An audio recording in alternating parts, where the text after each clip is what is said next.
జై శ్రీమన్నారాయణ. అందరికీ నమస్కారం. ఈరోజు మన వీడియోలో విష్ణు సహస్రనామంలోని 45వ శ్లోకం యొక్క పూర్తి వివరణ తెలుసుకుందాము.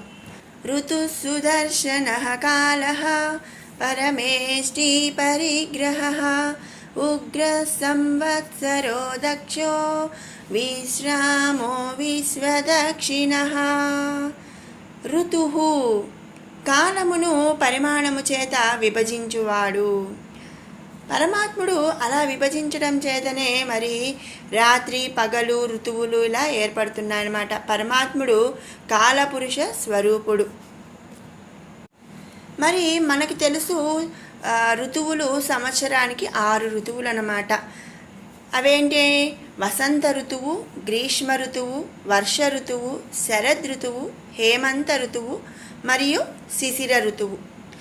సంవత్సరానికి మనకు 12 నెలలు, అలాగే 6 ఋతువులు అన్నమాట.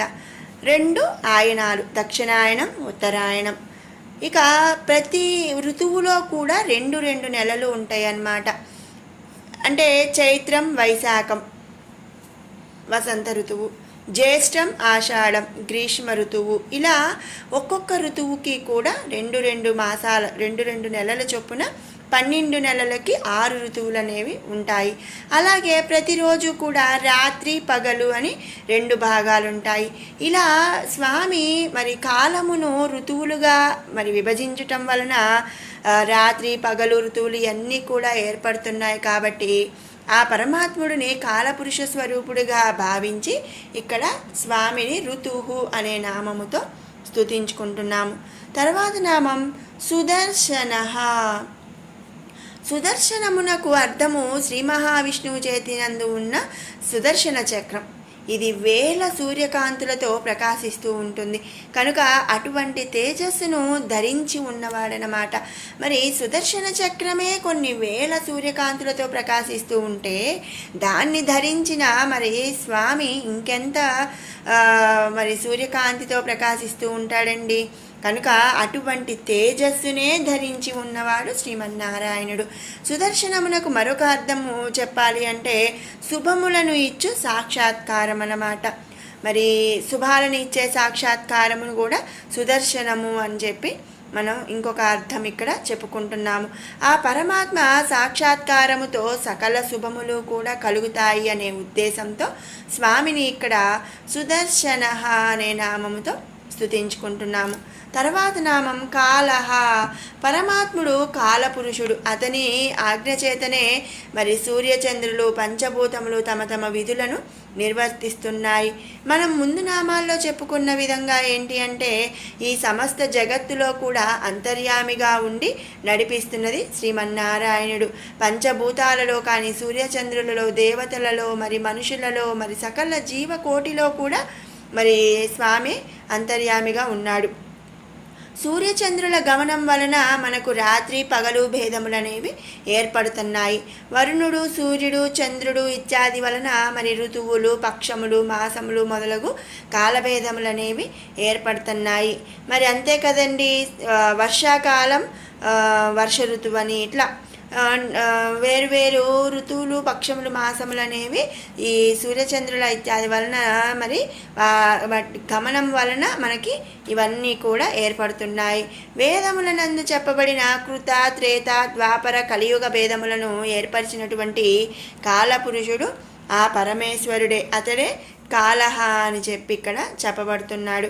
అంతేకాకుండా భూత, భవిష్యత్, వర్తమానమును 3 కాలములనందు కూడా నిలిచి ఉండు శక్తి సంపన్నుడైనటువంటి పరమేశ్వరుడే కాలపురుషుడు.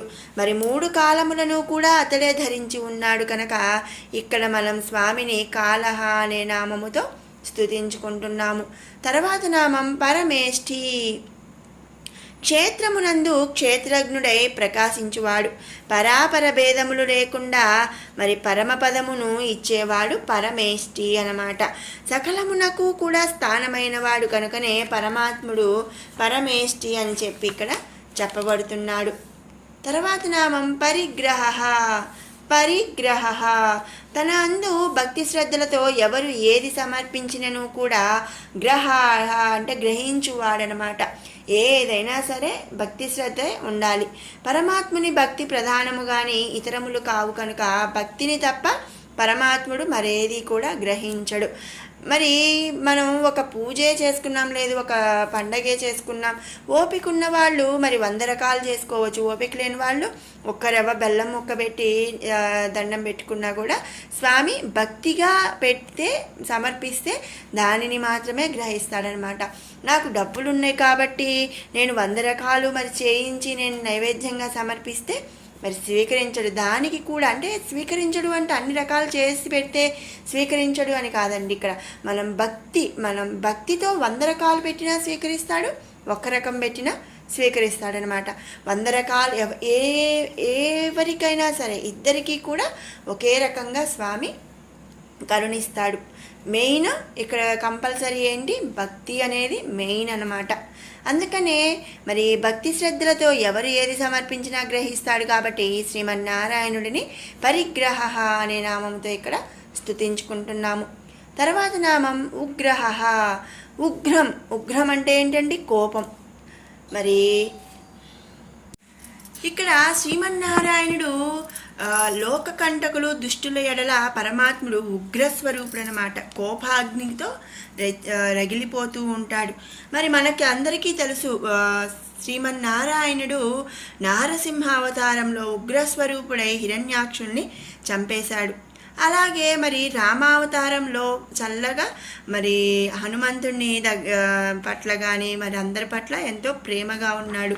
అంటే ఏంటి, స్వామి మరి లోకకంటకులు దుష్టుల ఎడల పరమాత్ముడు ఉగ్రస్వరూపుడిగా ఉంటాడు కాబట్టి ఇక్కడ స్వామిని ఉగ్రహ అనే నామముతో మనం స్తుతించుకుంటున్నాము. తర్వాత నామం సంవత్సరః. మరి ఇంతకు ముందు నామాల్లో మనం చెప్పుకున్నాము ఋతుహు, కాలహ, మరి ఇట్లా డిఫరెంట్గా. అంటే ఏంటి, కాలపురుష స్వరూపుడైన శ్రీ మహావిష్ణువు కాల విభజన నందు కల సంవత్సర కాల పరిమాణ స్వరూపుడు అన్నమాట. అంతే కదండి, ఋతువులను ఏర్పరుస్తున్నాడు కాబట్టి ఋతుహు అని చెప్పి చెప్పుకున్నాము. అలాగే కాలస్వరూపుడు కాబట్టి స్వామిని కాలహ అని చెప్పి చెప్పుకున్నాము. మనం మరి సంవత్సరంలో 12 నెలలు ఉంటాయి అని అన్నాము సంవత్సరము. ఆ విధంగా కాలపురుష స్వరూపుడైన శ్రీ మహావిష్ణువుని కాల విభజన నందు మరి సంవత్సర కాల పరిమాణ స్వరూపుడని కూడా మనం చెప్పుకుంటున్నామన్నమాట. ఈ సృష్టి స్థితి లయం నందు సకల భూతములను తన అందే కలిగి ఉంటాడు. లయం నందు కర్మక్షయం కాని జీవులు అతని అందు కలిసిపోతాయన్నమాట. అందుచేత సృష్టి స్థితి లయాలందు సమస్త జీవులను కలిగి ఉన్న శ్రీమన్నారాయణుడినే సంవత్సర అని చెప్పి ఇక్కడ మనం స్తుతించుకుంటున్నాము. తర్వాత నామం దక్ష. దక్ష అంటే దక్షత అన్నమాట. మరి సకల కార్యములందు కూడా దక్షతను కలిగి ఉన్నవాడు. తనను ఆశ్రయించిన వారికి శీఘ్ర గతి నహితము చేయువాడనమాట. అందుకనే స్వామిని మనం ఇక్కడ దక్ష అనే నామముతో స్తుతించుకుంటున్నాము. తర్వాత నామం విశ్రామ. సకల జీవులకు గమ్యము ఆ పరమేశ్వరుడే, ఆ పరమాత్మే. అతడినందే విశ్రాంతిని పొందుచున్నాయి కనుక అతడే విశ్రామ అని చెప్పి చెప్పబడుతున్నాడు.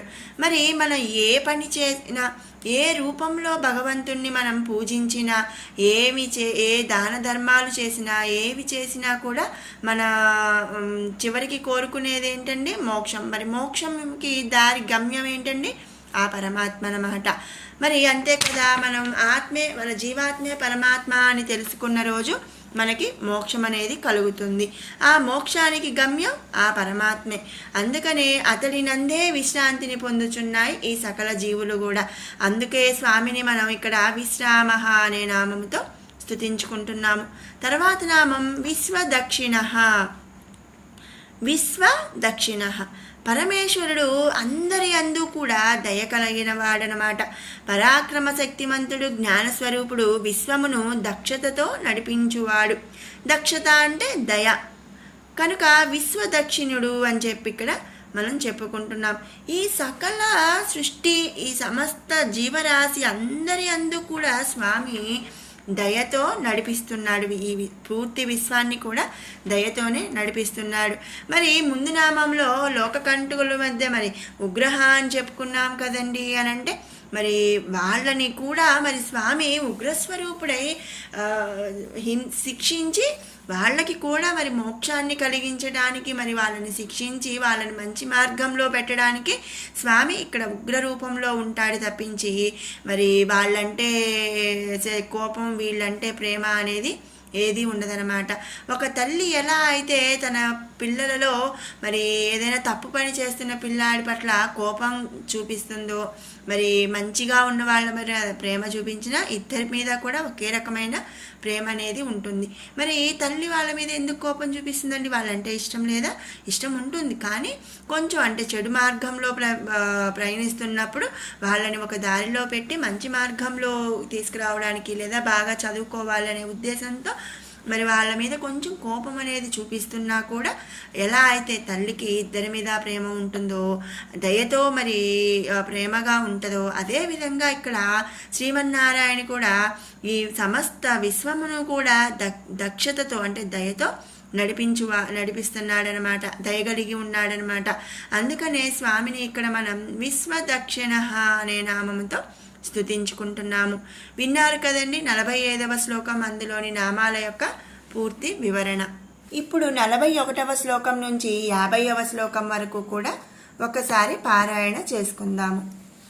ఉద్భవ క్షోభనో దేవ శ్రీగర్భ పరమేశ్వర కరణం కారణం కర్త వికర్త గహనో గుహః వ్యవసాయో వ్యవస్థాపనః సంస్థానస్థానదో ధ్రువః పరద్దిః పరమస్పష్టః తుష్టః పుష్టః శుభేక్షణః రామో విరామో విరజో మార్గో నేయో నయో నయః వీరశక్తిమతాం శ్రేష్టో ధర్మో ధర్మవిదుత్తమః వైకుంఠః పురుషः ప్రాణः ప్రాణదః ప్రణవः పృథుః హిరణ్యగర్భः శత్రుఘ్నో వ్యాప్తో వాయురధోక్షజः ఋతుః సుదర్శనः కాలः పరమేష్టి పరిగ్రహः ఉగ్రः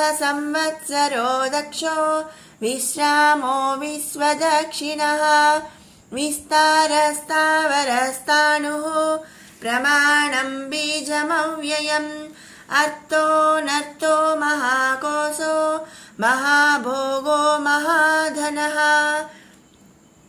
అనిర్విణ్ణస్తవిష్టో భూర్ ధర్మయూపో మహాముమకః నక్షత్రనేమిర్నక్షత్రీ క్షమః క్షామః సమీహనః యజ్ఞయుజ్యో మహేజ్యశ్చ క్రతుః సత్రం సతాం గతిః సర్వదర్శీ నివృత్తాత్మా సర్వజ్ఞో జ్ఞానముత్తమం సువ్రతః సుముఖः సూక్ష్మः సుఘోషः సుఖదः సుహృత్ మనోహరో జితిక్రోధో వీరబాహుర్విదారణः స్వాపనః స్వవసో వ్యాపీ నైకాత్మా నైకకర్మకృత్ వత్సరో వత్సలో వత్సీ రత్నగర్భో ధనేశ్వరः. ఓం శ్రీమన్నారాయణాయ నమః.